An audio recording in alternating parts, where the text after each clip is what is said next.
Hello friends, welcome back to my video. আজ হচ্ছে আমার বার্থডে সেলিব্রেশন হবে, কারণ আমার বার্থডে ছিল 8 তারিখ। বাট সেদিন হচ্ছে আমার দিদি হসপিটালে ছিল বলে তাই না হয়নি।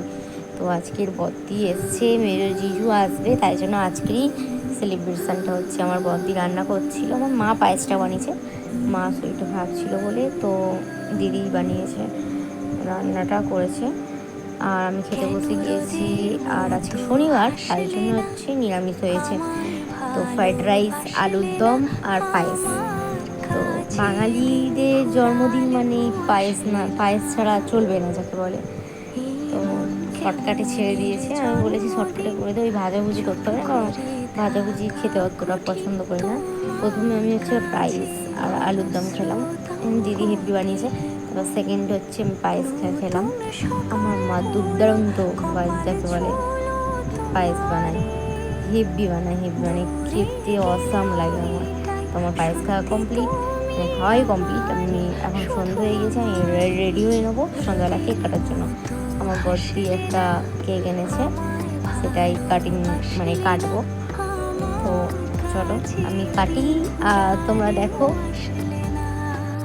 আর যে আমার হচ্ছে আগের বছরের জন্মদিনে ভিডিওটা দেখেছো, শেষে জানো যে আগের বছর আমি 18 বছরের মোমবাতি দিয়েছিলাম, আর এবছর 18 দিলাম কেন?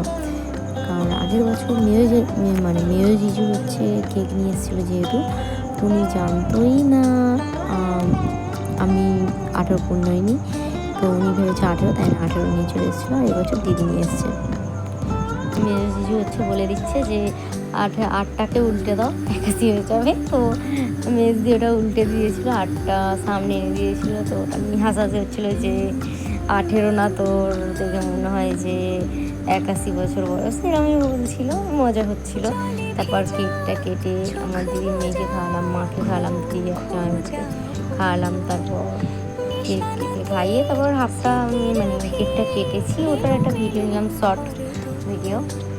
তারপর হচ্ছে আমি কেক খেলাম বলছি।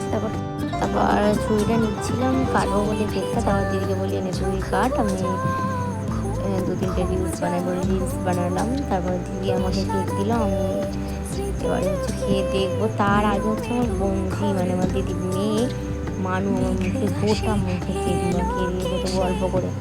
তারপর হচ্ছে আমি কেকটা খেলাম যেটা দিয়েছিল। তো কেকের টেস্টটা জাস্ট অসাম ছিল।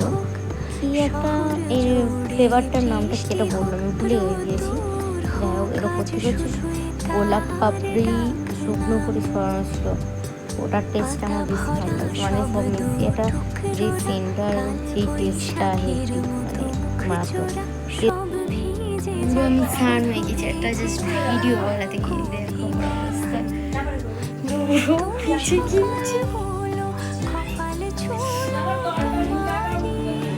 চলো রাতের ডিনারটা করে নিয়ে যাই। তো রাতের রেসিপি ছিল হচ্ছে ফ্রাইড রাইস ছিল, তো ওই ফ্রাইড রাইস আর আলু আর পটলের তরকারি করেছিল। আর জামাইবাবু জানতো না যে আজকে নিরামিষ, তাই জন্য ইলিশ মাছ নিয়ে চলে এসেছিলো। তো এই ভিডিওটাই পর্যন্তই, দেখা হচ্ছে নেক্সট ভিডিওতে। আর লাইক কমেন্ট শেয়ার করতে ভুলো না, আর ফেসবুক পেজ থেকে দেখলে ফলো করে দিন, চ্যানেলটাকে সাবস্ক্রাইব করে দেবো।